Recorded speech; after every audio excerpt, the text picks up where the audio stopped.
নবী করিম সাল্লাল্লাহু আলাইহি ওয়াসাল্লাম বলেছেন, উম্মতি উম্মতি। আল্লাহ তাআলা এই কথা শুনেছেন হযরত জিবরাইল আমিন, এই কথা শুনেছেন হযরত জিবরাইল আমিন আলাইহিস সালাতু ওয়াসসালাম যখন আল্লাহর নবীর কাছ থেকে উম্মতি উম্মতি বাক্য শুনতে পেলেন, তখন আল্লাহর কাছে গেলেন, গিয়ে বললেন, হে প্রভু, আপনার নবী মুহাম্মদ সাল্লাল্লাহু আলাইহি ওয়াসাল্লাম তিনি তো উম্মতের জন্য ক্রন্দন করছেন, তিনি তো উম্মতের জন্য কাঁদতেছেন। আল্লাহ তাআলা জিবরাইলকে বললেন, হে জিবরাইল, আমার পিয়ারা নবী, আমার প্রিয় নবী মুহাম্মদকে জানায়া দাও। কি জানায়া দিবা? যে আল্লাহ তাআলা আপনার উম্মতের ব্যাপারে আপনাকে অচিরেই সন্তুষ্ট করবেন, চিন্তার কোনো কারণ নাই। আরে ও পৃথিবীর মানুষ, আমাদের বৈশিষ্ট্য তো এমন, আমরা এমন নবীর উম্মত হতে পেরেছি যেই নবী উম্মতের জন্য সদা সর্বদাই চিন্তিত ছিলেন। আমরা এমন উম্মত হতে পেরেছি যেই নবী কোরআন সুন্নাহর দাওয়াত দিতে গিয়ে নির্যাতনের শিকার হয়েছেন। আমরা তো এমন নবীর উম্মত হয়েছি যিনি হচ্ছেন সাইয়্যিদুল মুরসালিন, খাতামুল আম্বিয়া, মুহাম্মদুর রাসূলুল্লাহ সাল্লাল্লাহু আলাইহি ওয়াসাল্লাম। আমরা তো এমন নবীর উম্মত যিনি মানুষকে সর্বদাই হাদায়াতের পথে নিয়ে এসেছেন। আমরা তো এমন নবীর উম্মত যার উপরে সর্বশ্রেষ্ঠ কিতাব কোরআনুল কারীম নাজিল হয়েছে। আমরা কতই না ভাগ্যবান।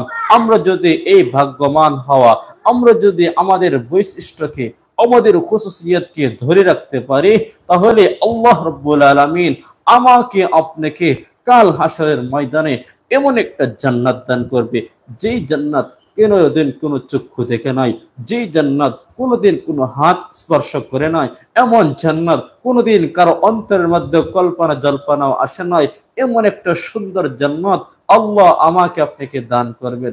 সম্মানিত প্রিয় বন্ধুরা, আজ কেন আমরা জান্নাতের মর্ম বুঝি না? আজ কেন আমরা জান্নাতের গুরুত্ব দেই না? যে জান্নাতের দাম দুনিয়ার তুলনায় হাজার হাজার হাজার অগণিত কোটি টাকার দাম। এই দুনিয়া তো কোনো কিছুই না, আখিরাতের তুলনায় দুনিয়া হচ্ছে সামান্য বস্তু।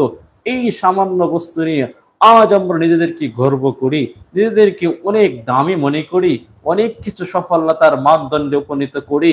ও প্রিয় বন্ধুরা, আপনারা দুনিয়ার দাম বেশি আপনার কাছে নাকি আখিরাতের দাম বেশি?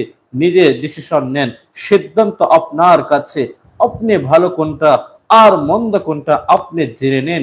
ও বন্ধুরা, আপনাদেরকে আমি বলছি, আয়ে ধরে বলছি, আসুন আমরা দাওয়াতের কাজ প্রচার করি।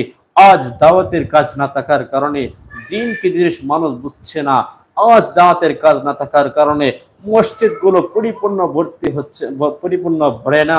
আমরা আজকে দেখতে পাচ্ছি অসংখ্য অগণিত মানুষ যারা আমাদের থেকে অনেক দূরে চলে গিয়েছে।